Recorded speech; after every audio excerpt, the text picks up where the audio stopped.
कहानी की शुरुआत होती है एक घने जंगल को दिखाते हुए। एक आदमी पागलों की तरह भाग रहा था, इस उम्मीद में कि शायद उसे इस जंगल से भाग निकलने का कोई रास्ता मिल जाए, लेकिन ये जंगल इतना घना था कि यहाँ से बाहर जाने का कोई रास्ता नहीं नजर आ रहा था। यह आदमी सूरज को देखते हुए आगे बढ़ता है, लेकिन अब सूरज भी धीरे धीरे ढल रहा था, मगर इस आदमी ने भागना नहीं छोड़ा। भागते भागते एक पॉइंट आया जहाँ एक बोर्ड पर लिखा हुआ था पॉइंट ऑफ नो रिटर्न, यानी वहाँ से कोई वापस नहीं जा सकता। साथ ही इस बोर्ड पर नंबर 108B लिखा हुआ था। ये देखकर वो और भी ज्यादा परेशान हो जाता है। धीरे धीरे अंधेरा और बढ़ने लगा और पूरे जंगल में एक अजीब सा खौफ फैल गया। तभी अचानक एकदम से सारे परिंदे उड़कर वहाँ से चले जाते हैं। इस आदमी के कई मील के सफर के बाद भी उसे पूरे जंगल में कोई भी एक जंगली जानवर नहीं दिखाई दिया। न जाने ऐसा क्या था जिसे जंगली जानवर भी डर रहे थे। डर के मारे वह आदमी और भी तेजी से भागने लगा, लेकिन कई घंटों का सफर करने के बाद वह आदमी अचानक एक जगह पर आकर रुक गया और उसके चेहरे पर मायूसी छा गई, क्योंकि उसके सामने वही 108 नंबर वाला साइन बोर्ड था जिस पर लिखा हुआ था पॉइंट ऑफ नो रिटर्न। अब आदमी को समझ आया कि चाहे मैं जितना भी भागूं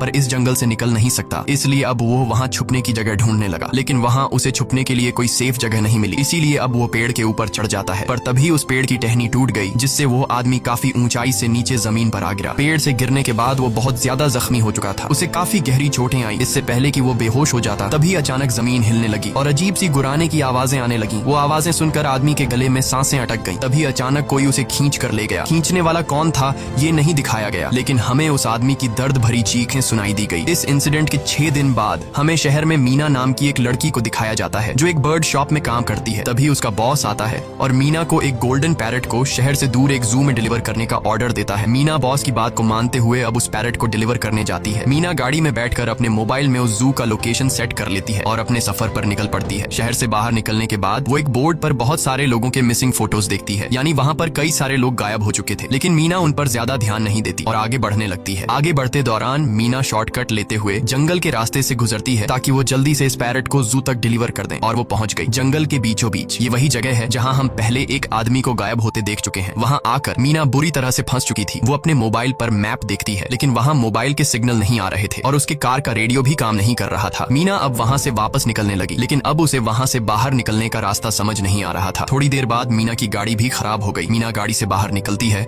और उसे सामने लगा हुआ वही पॉइंट ऑफ नो रिटर्न वाला बोर्ड दिखाई देता है। मीना को कुछ समझ नहीं आता, इसीलिए वो पैरट के पिंजरे को हाथ में लेकर आसपास मदद ढूंढने आगे चली जाती है, लेकिन वहां आसपास किसी भी मदद का नामो निशान तक नहीं था। उसके बाद वो वापस उस जगह पर लौट आती है जहां उसने अपनी गाड़ी खड़ी की थी, लेकिन वहां से उसकी गाड़ी गायब हो चुकी थी। ये देखकर वो बहुत ज्यादा परेशान हुई। उसे लगा कि शायद वो उस जगह पर नहीं आई है जहां उसकी गाड़ी खड़ी थी, बल्कि ये किसी दूसरी जगह पर आ गई है और उसकी गाड़ी कहीं दूसरी जगह में खड़ी है, क्योंकि इस जंगल का हर एक पॉइंट एक ही जैसा दिखाई दे रहा था। अब अंधेरा भी गहरा होता जा रहा था। एकदम से पहले की तरह ही सभी परिंदे इन पेड़ों से उड़ जाते हैं। मीना को अब डर लगने लगा था, क्योंकि जमीन भी जोर जोर से हिल रही थी। मीना को वहाँ आसपास किसी के होने का एहसास होता है। तभी अचानक मीना को दूर किसी का साया नजर आया। मीना भागते हुए उसके पीछे आई, पर उसे वहाँ कोई भी नहीं मिला। तभी अचानक मीना को एक बूढ़ी औरत भागते हुए दिखाई दी। मीना भी दौड़कर उसका पीछा करने लगी। वो उससे मदद मांग रही थी, लेकिन वो औरत रुकती नहीं, तेजी से भागती रहती है। एक बार फिर मीना इस बूढ़ी औरत का पीछा करती है। अचानक वो बूढ़ी औरत फिर से गायब हो गई। मीना जब उसे ढूंढते हुए और आगे बढ़ी तो उसे दूर जंगल में एक बड़ा सा कमरा दिखाई दिया। वो बूढ़ी औरत